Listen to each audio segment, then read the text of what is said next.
나의 나 된 것은 다 하나님 은혜라. 1892년 조지 윌슨이라는 사람이 자기 집 우편물을 훔치는 사람에게 권총을 쏘아서 그 사람을 현장에서 사살했습니다. 그 일로 인해서 윌슨은 체포가 되었고 재판을 통해서 사형 선고를 받게 됩니다. 많은 사람들이 윌슨의 억울함을 탄원했습니다. 억울하죠. 그 자기 거를 훔치는 사람들 총으로 쐈다고 사형이다. 그러면서 사람들이 탄원을 했는데 그 당시 대통령이 앤드루 잭슨이라는 분입니다. 그분이 이제 그 내용들을 들어보니까 우편물을 훔치는 강도를 쏴서 죽였다고 이 사람을 사형시킨다는 것이 좀 과하다는 생각이 들었습니다. 그래서 이 윌슨에게 특별 사면장을 내립니다. 이 앤드루 잭슨은 미국의 7번째 대통령인데 우리 $20에 있는 인물이 바로 이 앤드루 잭슨입니다. 이 윌슨의 친구들은 대통령 사면장을 가지고 감옥에 갔습니다. 대통령이 사면장을 주었어. 너 이제 감옥에서 나올 수 있어. 그런데 이 윌슨이 사면장을 거부하는 거예요. 나는 그 사면장을 받을 수 없다. 죽겠다는 겁니다. 그러니까 대통령도 난감한 거예요. 이것을 도대체 어떻게 해야 될까? 그래서 할 수 없이 대통령은 대법원에 이 문제를 올리게 됩니다. 그때에 대법원 수석 판사였던 존 마샬이 유명한 판결을 내립니다. 사면장은 종이 쪽지이지만 그 가치는 놀라워서 어떤 죄도 용서받을 수 있다. 그러나 그것을 거절한다면 조지 윌슨은 처형을 당해야 된다라는 것이 판결이었습니다. 조지 윌슨은 대통령의 사면장으로 용서되었지만 자신이 거부함으로 인해서 사면장은 무용지물이 되었습니다. 그리고 자신은 처형되었습니다. 사면장을 거부한 사람들이 살아남을 수 있을까? 당시 로마 교회 사람들이 이런 생각을 한 거예요. 하나님께서 예수 그리스도를 통한 사면장을 주셨습니다. 그죠? 예수 그리스도를 통한 사면장이 왔어요. 그런데 유대인들은 거부하고 있습니다. 유대인들은 앞장서서 예수를 죽였고 교회를 핍박하고 있습니다. 이런 일은 로마에서뿐만 아니라 지금 로마서는 로마 교회에 있는 사람들에게 쓴 거죠. 로마에서뿐만 아니라 바울이 복음을 전하는 소아시아, 유럽 곳곳에서 일어나고 있는 일들이었습니다. 그러면서 그리스도인들이 하는 생각이 하나님은 유대인들을 버렸어. 자, 이게 왜 중요한 거 아니? 하나님께서 유대인들을 버리셨다고 하면 앞으로 기독교의 전도 전략은 어떻게 짜져야 됩니까? 유대인들에게 복음을 전할 필요가 없어요. 그들은 다 사탄의 자식이 되었기 때문에 그들과 교제를 단절해야 합니다. 그래서 어떻게 판단하고 생각하느냐에 따라서 굉장히 달라지죠.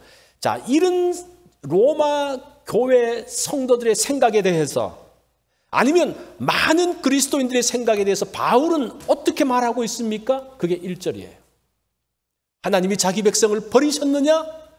그럴 수 없느니라고 합니다. 바울은 하나님께서 유대인을 버리셨다는 것을 강하게 부정하고 있습니다. 사람의 사면장은 거부할 수 있지만 하나님의 사면장은 누구도 거부할 수 없다는 거예요.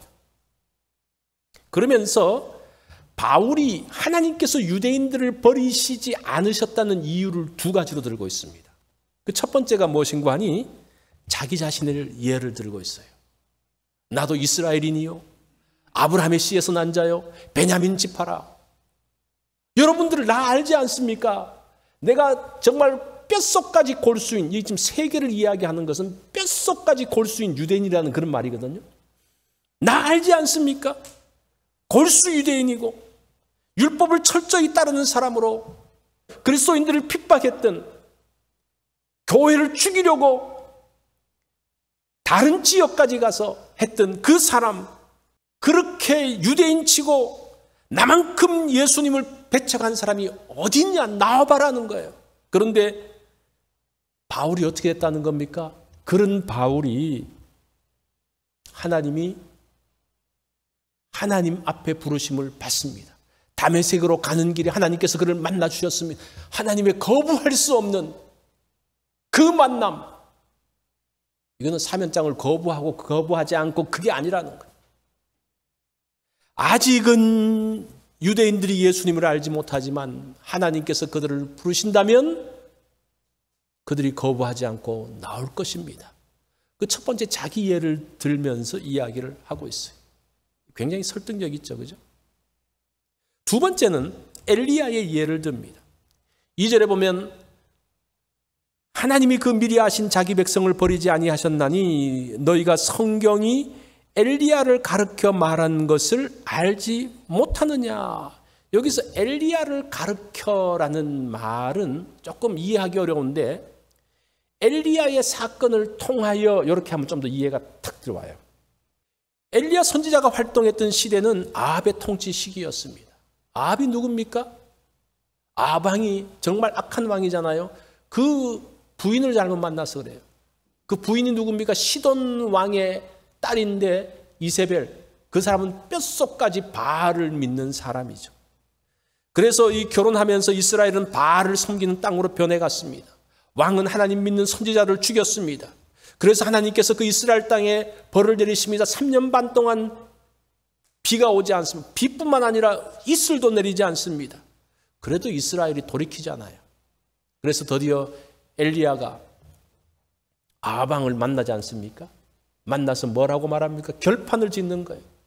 우리 갈멜산에서 만나서 누가 진짜 하나님인지 한번 결투를 해봅시다. 근데 결투 신청을 하는 거예요. 그래서 드디어 갈멜산에서 모였습니다. 바알의 선지자들이 왔고 엘리야는 하나님의 선지자 엘리야 한 사람만 왔습니다. 그곳에서 제단에 제물을 얹어놓고 우리가 기도할 때에 하늘에서 불이 내리면 그 신이 진짜다. 바알을 섬기는 선지자들이 열심히 기도했지만 아무런 일이 벌어지지 않았습니다. 여러분들이 다 아시는 것처럼. 그러나 엘리야가 기도했을 때에 하늘에서 불이 내려서 그 모든 제물들을 태웠습니다. 왕이 그 장면을 봤어요. 그리고 거기는 왕만 있었던 것이 아니라 그 주변에 많은 이스라엘 백성들이 함께 그 장면을 지켜보았습니다. 자, 이런 상황에서 왕이 하나님께서 살아계신 것을 보았다면 그 왕이 돌이켜야 되지 않습니까? 근데 돌이키지 않아요. 근데 뭐 왕은 그렇다 치고 그 왕비 이세벨이 이제 너무나 그 반대하니까 함께 모였던 이스라엘 백성들은 그 하나님께서 역사하시는 것을 눈앞에서 보았다면 그들은 마음이 바뀌어야 되지 않습니까? 바뀌지 않아요. 지금 이 사실을 바울이 예를 들어서 이야기하고 있습니다. 그래서 엘리야가 뭐라고 말합니까? 2절 후반부터 3절까지 보면 그가 이스라엘을 하나님께 고발하되 주여 그들이 주의 선지자들을 죽였으며 주의 제단들을 헐어버렸고 나만 남았는데 내 목숨도 쳤나이다. 엘리야가 하는 말이 이스라엘은 끝났습니다. 누구도 하나님을 믿지 않습니다. 하나님의 기적을 보고도 누구도 믿지 않습니다. 그때 하나님께서 하신 말씀이 뭡니까? 4절이에요. 그에게 하신 대답이 무엇이냐? 내가 나를 위하여 바알에게 무릎 꿇지 아니한 사람 7,000명을 남겨두었다 하셨으니 하나님이 대답하십니다. 여기서 이 대답이라는 단어가 신약 성경에 요거 하나밖에 안 나와요. 이 말은 그냥 단순한 대답이 아니라 신탁 이런 뜻인데 신의 말씀, 다시 말해서 하나님께서 하나님의 뜻을 말씀하셨다라는 그런 말이에요. 그런 면에서 이게 굉장히 무게 있는 말이 됩니다. 자, 하나님의 답변이 무엇입니까? 내가 나를 위하여. 조금 이제 우리가 이해를 돕기 위해서 제가 좀 말씀드리면 내가 직접 내 손으로 그런 말이에요. 바알에게 무릎 꿇지 아니한 사람 7,000명을 남겨두었다. 이 남겨두었다는 말도 특별하게 남겨두었다라는 그런 의미가 있습니다. 엘리야가 보기에는 자기 외에는 하나님을 섬기는 사람이 아무도 없다고 생각을 했습니다. 그렇게 모였던 그 이스라엘 백성들, 하나님의 기적을 보았던 사람들 역시도 전혀 마음이 움직이지 않는, 그래서 이스라엘 전체가 끝났다라고 생각을 했는데 하나님은 뭐라고 말씀하십니까? 아니다, 소망이 있다라고 이야기합니다. 왜냐? 하나님께서 아직도 7,000명의 사람들을 남겨두셨다라는 겁니다. 이게 사실입니까? 7,000명의 사람들을 남기는 게 사실이에요. 근데 그 엘리야 이후에 엘리사 선지자가 있지 않습니까? 그 엘리사 시대에 가면 상황이 확 바뀌어요. 엘리사 선지자가 있죠. 그 외 엘리사가 선지학교, 신학교를 운영하는데 거기 학생들이 굉장히 많습니다. 그리고 그 이후의 왕들은 모든 국사를 엘리사에게 와서 물어봐요. 하나님께서 지금 어떻게 하십니까? 물어봅니다. 상황이 어떻게 돼요? 아합 시대 이후에 상황이 확 바뀌어집니다. 왜 그렇습니까? 하나님께서 남겨두신 7,000명 때문에 그러하다는 겁니다. 그러면서 바울이 이렇게 이야기를 해요. 지금 우리들의 눈으로 볼 때는 유대인들이 다 끝났고 예수 그리스도를 거부하고 교회를 핍박하는 그 상황에서 유대인들은 다 끝났는데 과연 끝났냐? 바울의 예를 통해서 봤을 때에 아니라는 거예요. 그 아합 시대의 엘리야 시대의 그 이스라엘의 모습을 통해서 보니까 아니라는 겁니다. 우리의 눈으로 볼 때는 그럴지 모르지만 하나님께서 그 가운데 남은 자들을 두셨다라고 이야기합니다. 이게 중국 교회의 역사 가운데서도 나타나고 있습니다. 1949년 중국이 공산화가 되죠. 그러면서 기독교 핍박이 시작되어집니다. 이제 이때는 그래도 그 핍박의 강도가 강하지 않았는데 1966년 문화대혁명, 한 10년 동안 이어지는데 문화대혁명이 되면서 선교사들은 다 추방되어져요. 교회는 다 폐쇄가 되어집니다. 그러면서 이 서방 교회들은 굉장히 걱정했죠. 아, 중국은 끝났다. 그 당시 문화혁명으로 그 중국이 문을 닫을 때에 한 500만 정도의 기독교인들이 있었다고 이야기합니다. 끝났다. 그리고 30년 동안 그것을 막았다가 30년 후에 중국이 다시 문이 열렸을 때 이제 굉장히 걱정했죠. 도대체 중국에서 어떤 일이 벌어졌을까? 중국이 문이 열렸을 때에 이제 선교사들과 그 선교 학자들이 들어갔을 때에 그 중국에 어떤 일이 벌어졌는가 하니 5천만 명의 기독교인들이 있는 거예요. 그 사이에 엄청난 기독교의 핍박이 있었는데 10배 이상의 오히려 부흥이 있었던 것을 봅니다. 이게 뭡니까? 남겨진 자들을 숨겨두셨다라는 겁니다. 그렇게 된 이유가 5절에 나와요. 그런즉 이와 같이 지금도 은혜로 택하심을 따라 남은 자들이 있다라고 말합니다. 여기서 남은 자라는 중요한 사상이 나옵니다. 남은 자들. 사람은 소망이 없다고 말합니다. 그 나라를 보면서 그 나라는 끝났다라고 말하죠. 그런데 하나님께서 그곳에 남은 자를 두셨습니다. 이들을 통해서 하나님의 역사를 이루어 나가십니다. 로마서 11장을 보면 이 유대인들의 예를 오늘날 우리에게 어떻게 적용해 볼 수 있을까? 유대인들이 다 끝났다라고 했는데 바울은 아니라고 그러죠. 하나님께서 포기하지 않으셨다고 그러죠. 오늘날 우리가 믿지 않는 사람들을 보면서 어떤 생각들을 합니까? 저렇게 예수 믿으라고 그랬는데 안 믿는 거 보니까 저건 끝났어. 그런 생각이 들 때가 있죠. 특히 믿다가 시험이 들어서 신앙에 떠난 사람들이 있습니다. 이 사람들이 참 더 힘들어요. 이들은 기독교에 대해서 굉장히 적대적입니다. 안티크리스찬들, 이제 그들이 이제 활동하는 그 사이트도 있고 그러는데 그 사람들은 과거에 다 예수 믿었던 사람들이에요. 열심히 믿었던 사람들. 그 사람들이 시험 들고 상처받아서 확 돌아서면서 엄청나게 기독교를 공격하고 있습니다. 그 사람들은 포기해야 되지 않냐? 그럴 때 우리가 어떻게 생각해야 할 것이냐라는 겁니다. 지금 시진핑의 중국은 기독교를 굉장히 핍박합니다. 거의 선교사들을 거의 다 추방시켰습니다. 모든 교회들을 폐쇄하는 것들을 우리가 보고 있습니다. 마치 아합의 때와 같습니다. 이 소식을 들으면 어떻습니까? 시진핑이 미워지고 중국이 미워지는 거죠. 아, 중국은 끝났어. 우리가 더 이상 뭐 기도할 필요도 없고 저 중국 그냥 저렇게 망해야 돼. 뭐 이런 생각이 들 때도 있죠. 그럴 때에, 그런 생각이 들 때에 우리가 1절 말씀을 기억해야 되는 겁니다. 그럴 수 없느니라. 하나님께서 그 땅을 포기하지 않느니라. 우리가 이것이 중요해요. 하나님이 포기하셨다 그러면, 하나님이 버리셨다 그러면 우리가 더 이상 거기에 대해서 관심을 가질 필요가 없습니다. 더 이상 그들을 위해서 기도할 필요도 없고 아무것도 할 필요가 없어요. 그런데 하나님께서 그 가운데 숨겨진 자들을, 아직도 남은 자들을 그곳에 두셨다라는 것을 안다면 우리가 포기하지 않고 그들을 위해서 기도하는 거예요. 우리가 그들을 바라보는 거예요. 그 가운데서 소망이 있음을 기대하면서 준비하는 거예요.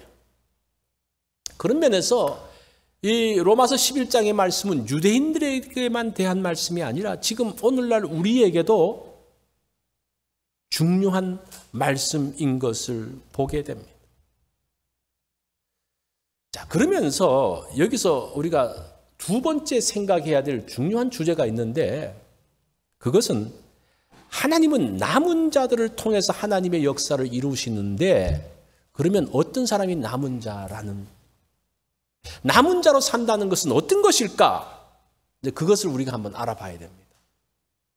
하나님께서 아직도 유대인들을 향해서 하나님이 뜻을 꺾지 않으시고 그들 가운데 남은 자를 주셨는데, 저 중국 땅에 무슬림들에게, 우리가 봐서는 요즘은 인도도 굉장히 심각해집니다. 뭐 민족주의가 너무 세지면서 굉장히 지역들마다 굉장히 복음을 전하는 것이 어려워졌습니다.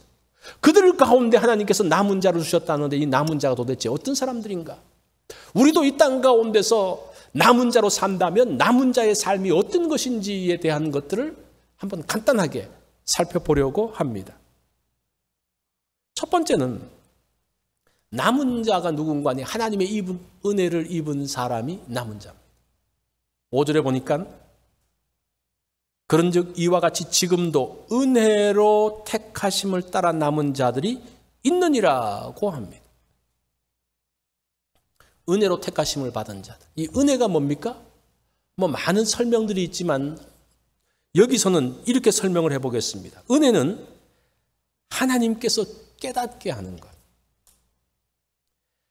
깨닫고 마음이 열려서 예수님을 받아들이는 것을 은혜라고 한번 해석해 보겠습니다. 내 눈으로는 볼 수 없는 것을 보게 하는 겁니다. 우리가 예수 믿으면 구원받는다. 여러분 그것을 믿습니까? 그 믿는 거 그냥 되는 게 아니에요.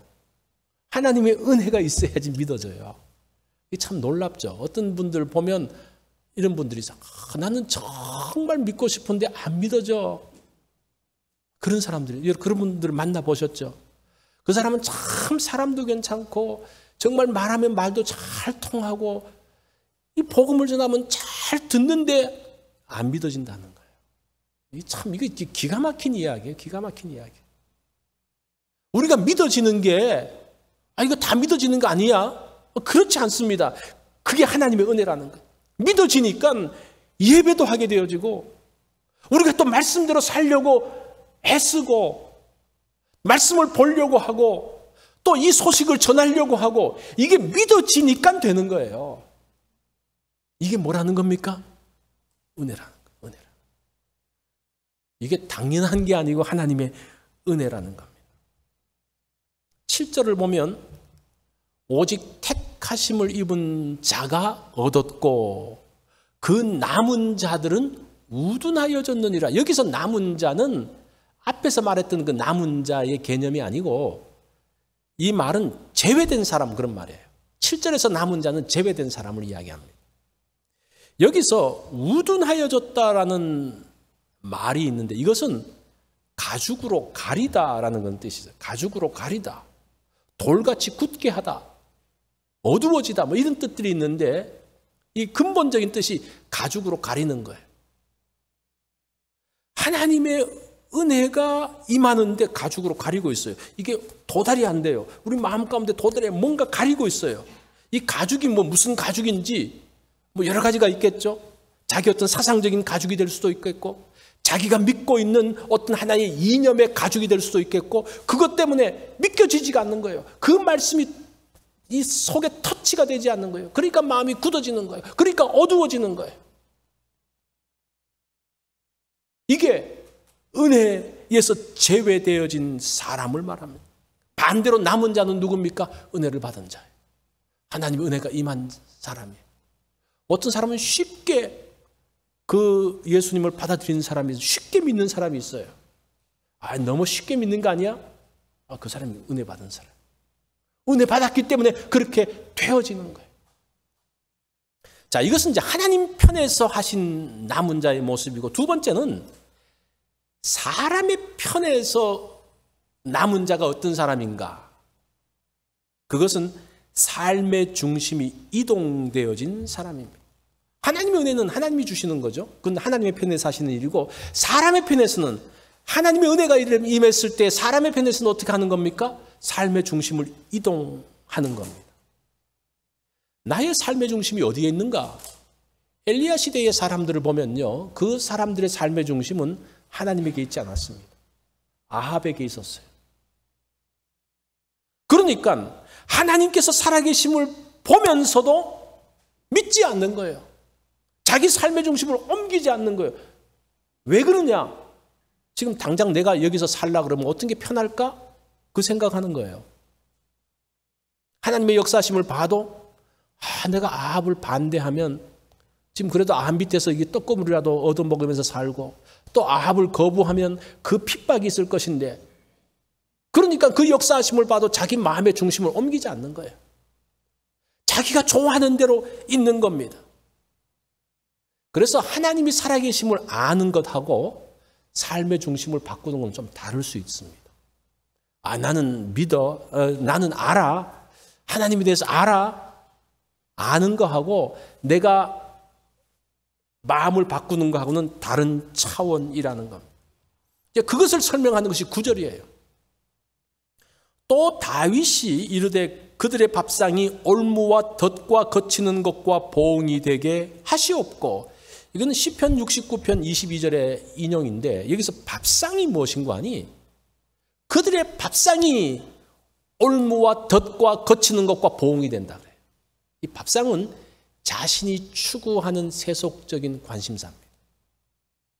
자신이 중심에 있는 사람, 자신의 배를 채우는 사람, 어떻게 하면 잘 먹고, 어떻게 하면 잘 살고, 어떻게 하면 즐겁게 지낼까? 오로지 그 중심은 자기에게 있습니다. 아합의 통치 가운데서 잘 사는 방법이 뭘까? 아합이 원하는 대로 해야 되는 거죠. 간단해요. 그러면 그렇게 사는 거예요. 어떤 사람은 너무 많은 돈 때문에 예수를 믿지 못합니다. 어떤 사람은 권력을 유지하려고 그러면 예수 믿어서는 안 됩니다. 어떤 사람은 즐기는 일을 위해서는 지금 예수 믿으면 안 돼요. 그렇게 늦춥니다. 이게 다 자기 밥상이에요. 자기가 추구하는 세속적인 관심사라는 겁니다. 나의 삶의 중심이 어디 있느냐에 따라서 그 사람의 삶의 모습이 결정됩니다. 세상 사람으로 사느냐 아니면 하나님의 사람으로 사느냐, 둘 중에 하나입니다.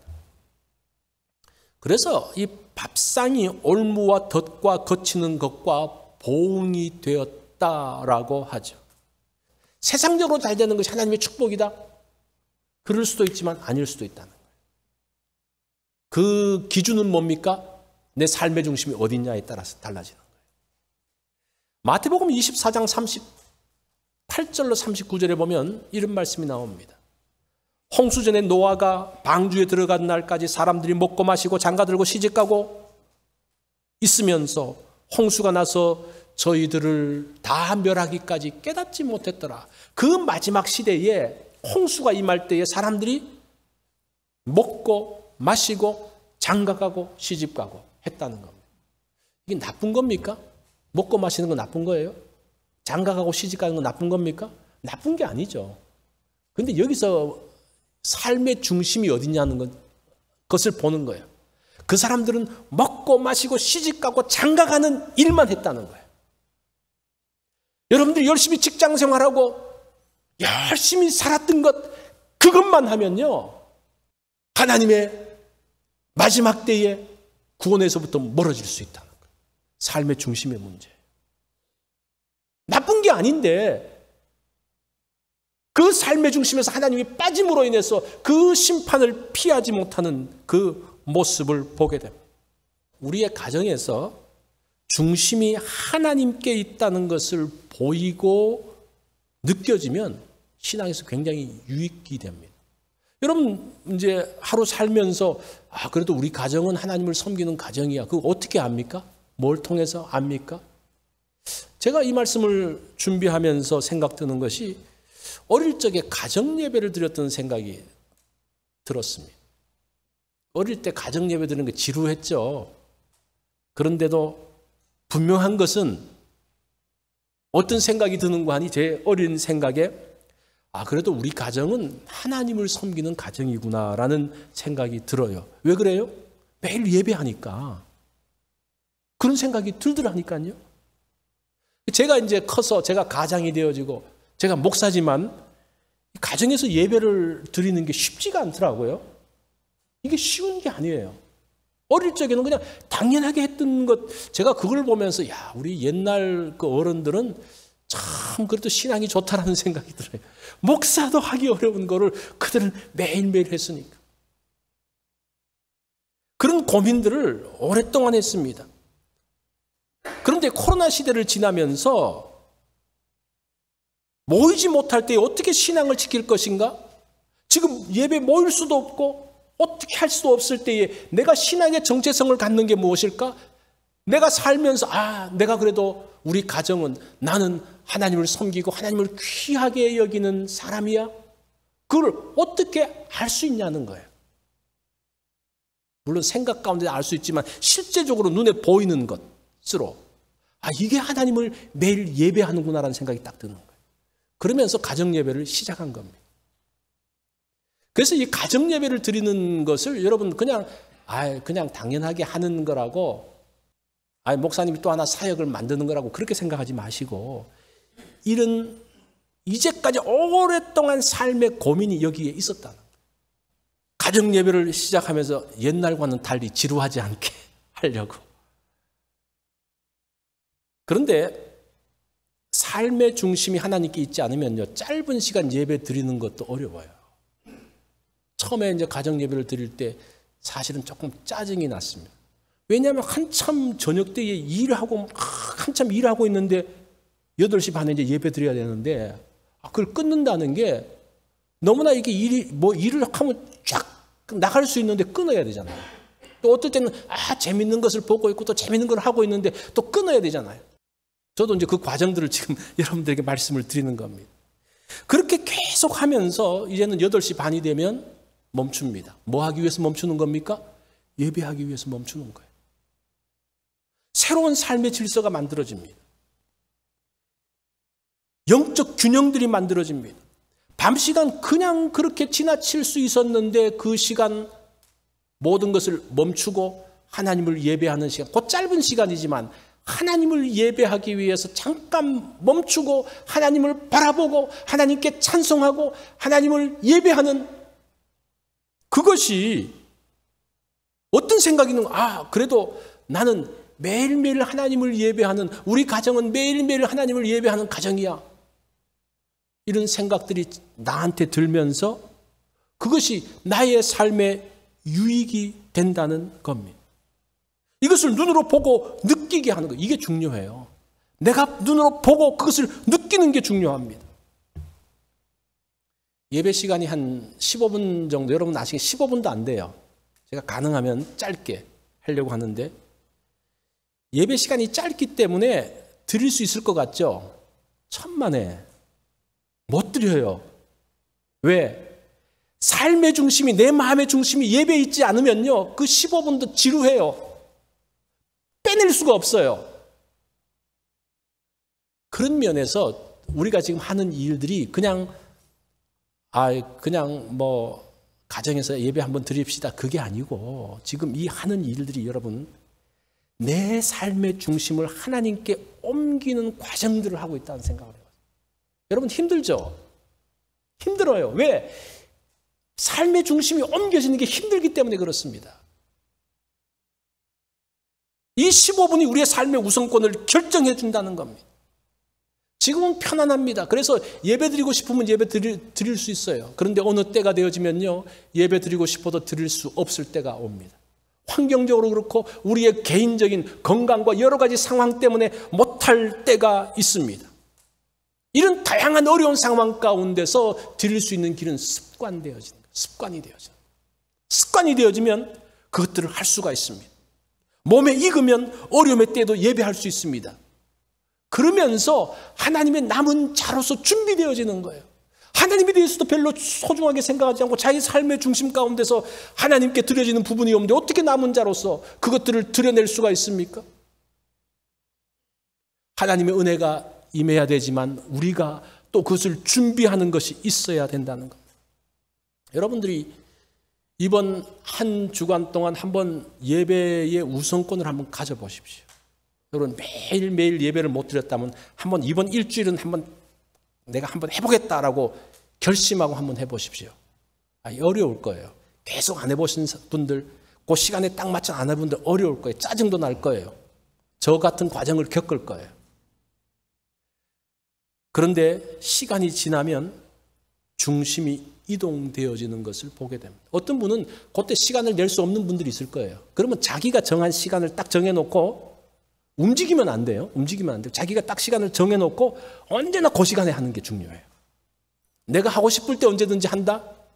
그거는 아직도 중심이 안 가 있어요.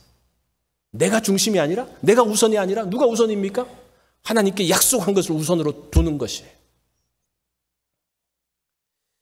그리고 저는 한 걸음 더 나아가서 여러분들이 직접 말씀을 보고 직접 예배 인도하는 것까지 나가는 게 제 목표예요.